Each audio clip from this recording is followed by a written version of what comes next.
Greetings, people of the internet. My name is Jason. This is Painfully Honest Tech, the place where you need to go if you want all the tech. So honest, it hurts. It hurt my throat. Today we are going to talk about the iPhone 14 Pro Max, and by proxy, the iPhone 14 Pro, because the iPhone 14 Pro is the same thing but smaller. So yeah, review. It's a review of the phone. I've had the phone now for a week.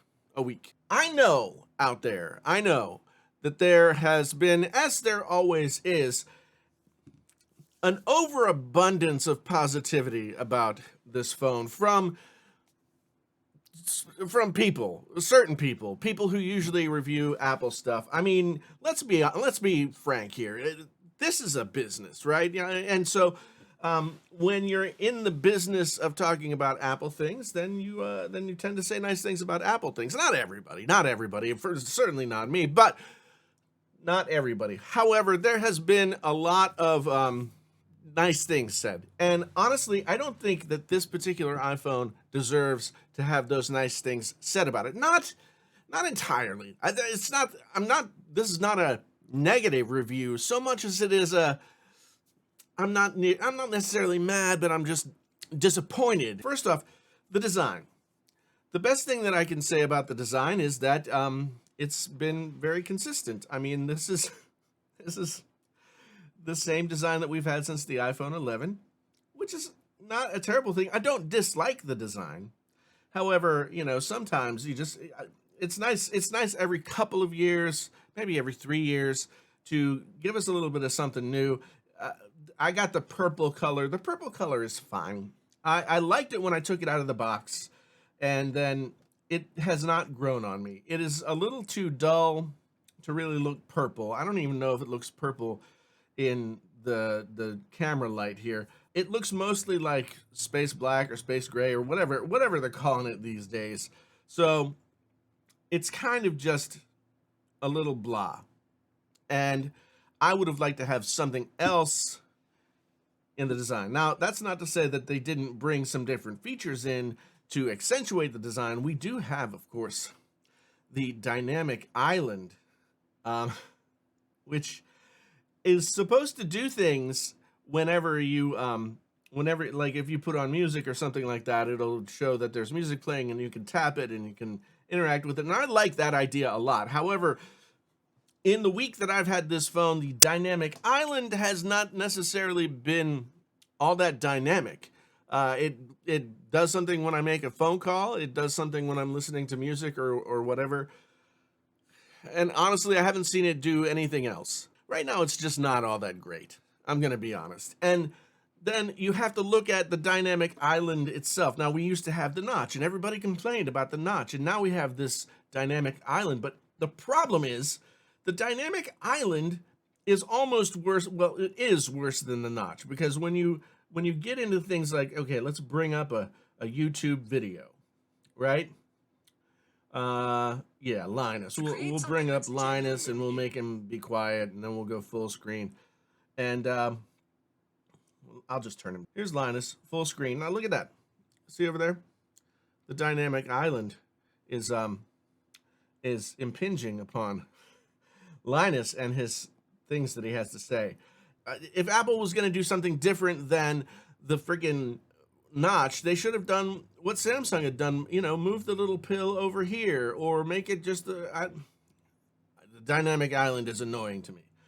And it doesn't do the cool things that I thought it would do. In fact, if you watch a portrait mode video, it actually gets into the portrait mode video even more. So I think that they just had not really thought through this whole dynamic island thing, or at least they thought it through enough to release it, and now they're waiting for us to complain about it so that it gets into the beta, etc., etc. The other feature that they brought is the always-on display. I have a video where I talk about how much I hate the always-on display. In fact, after I made that video and I tried to fool around with it and get it so that it wasn't as annoying as it was to me at that time, I turned it off. But I turned it back on for the review so that you guys could see, like, okay, so here it is, like, it tells me what I'm watching. The worst iMac to buy. Thank you, Linus. I needed to know that from you. Um, but then you can do different things. So I just don't like that the screen stays on all the time, right? Even when it dims, it stays on all the time. Why it's not there? See, look, like you can still see my stupid face. So you can do things like this. You can select this one, right? And then when it dims, depending on the light, the light has a lot to do with it. I'm in very bright light, but see, this is almost what I'm looking for. You can see that it's still kind of purple behind, but I just don't like the always on aspect of it. I would rather have to just like have this stuff, notifications and stuff up here, and then have it not be on. Um, my personal preference, I don't know how you feel about it. You'll let me know down in the comments. If you want to watch that video, I'll link it down in the comments as well. I feel like these are two things that Apple is going to figure out and they're going to make better. And by the time, we've had 3 to 6 months worth of dynamic island and always on display, there'll be more options for always on display, and the dynamic island will be more dynamic. And maybe even in the iPhone 15, the dynamic island will be moved up or moved to the side, or somewhere more out of the way, because honestly, with having the dynamic island there and just like the space around it makes it look worse than the notch. Now let's move on to talking about the performance of the iPhone. This is where I kind of feel like it's Groundhog Day. Every year there's nothing wrong with the performance of the iPhone. The iPhone, the chips that they put in these things are always over-engineered for what the operating systems can do.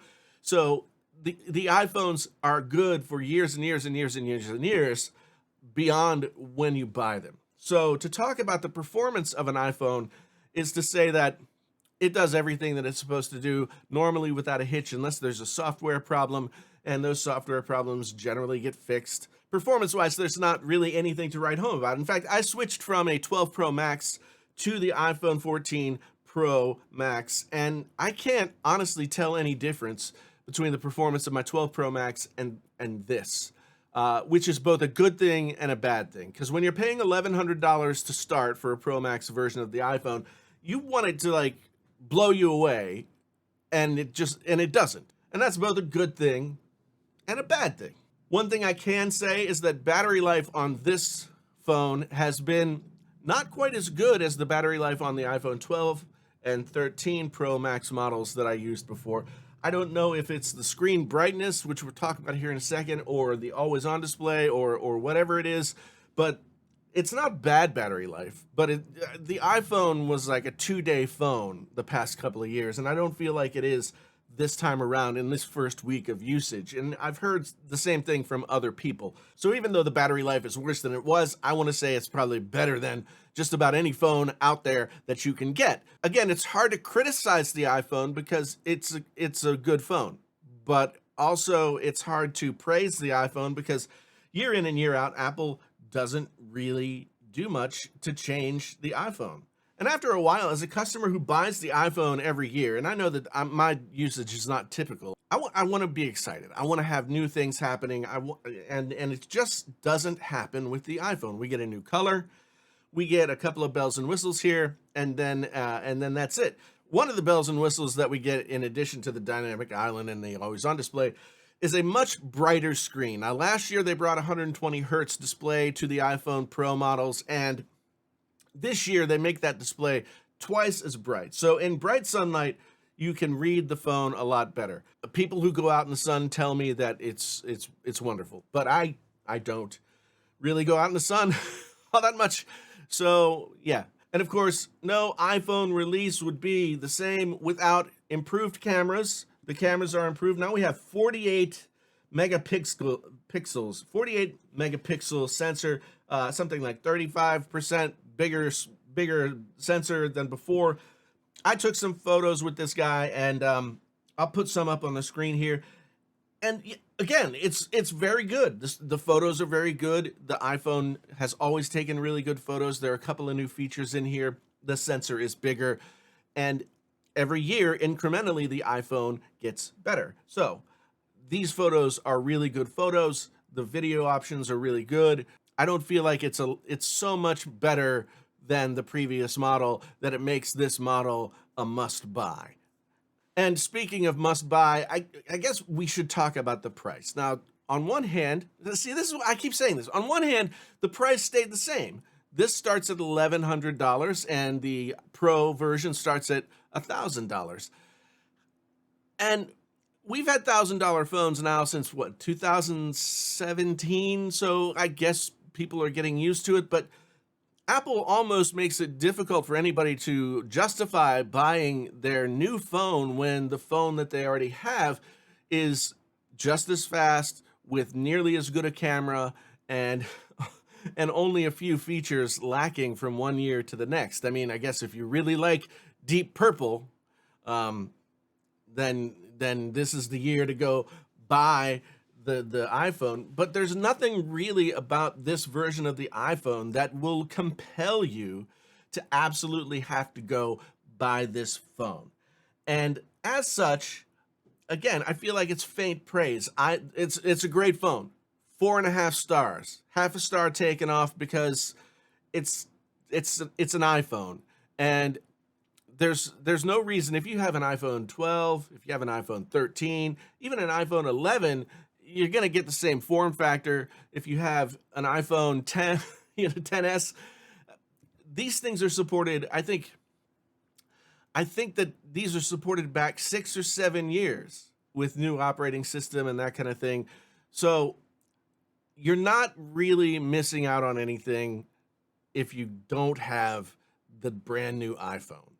I can't in good conscience sit here and say, hey, go get the brand new iPhone. It's so much more awesome than the iPhone before it, because honestly, it's not that much more awesome than the iPhone before it. And I haven't spoken about the fact that Apple went to eSIM, which is like not a physical SIM card, but an electronic transfer of your phone number, which has made things really difficult for a lot of people. I know I was on the phone for 45 minutes with Verizon because it didn't really work when I tried to set it up. I know plenty of people who had to go to customer service and spend a lot of time trying to get the eSIM thing to work.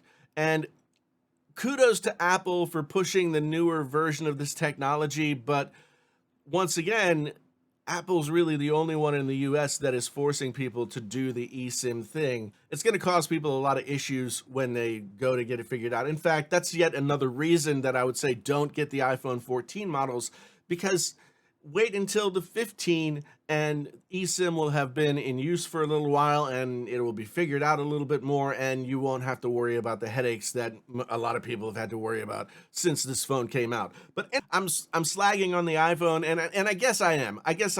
But again, it's sort of like, what have you done for me lately? You let me know what you think down in the comments below. Is this a must upgrade if you're an iPhone user?